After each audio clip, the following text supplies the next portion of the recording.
مسجد نبوی کا صحن تھا اور ایک شخص کونے میں بیٹھ کے دعا مانگ رہا ہے. ذرا اس کے دعا کے لفظ سنیے. اللہم انی اسألک بانک انت اللہ. اے اللہ میں تجھ سے اس لیے مانگتا ہوں کہ تو میرا اللہ جو ہے. ذرا غور کیجیے. میرے والد گرامی فرماتے تھے کہ بیٹا باپ سے کہے کہ ابا جی میں آپ سے اس لیے مانگ رہا ہوں کہ آپ میرے ابو جو ہیں، تو باپ کو اپنا وجود بیچ کے بھی دینا پڑا تو اس کی ڈیمانڈ پوری کرے گا. جو اس نے لفظ ہی ایسا کہہ دیا تو بندہ کیا کہہ رہا ہے؟ اللہم انی اسألک بانک انت اللہ. اللہ میں تجھ سے اس لیے مانگ رہا ہوں کہ تو میرا اللہ جو ہے. لا الہ الا انت، تیرے علاوہ کوئی ہے بھی تو نہیں.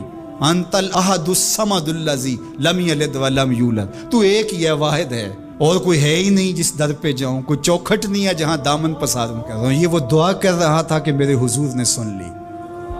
تو ایک صحابی کو فرمایا کہ یہ جو دعا کر رہا ہے اب جو مانگے گا اللہ عطا کرے گا.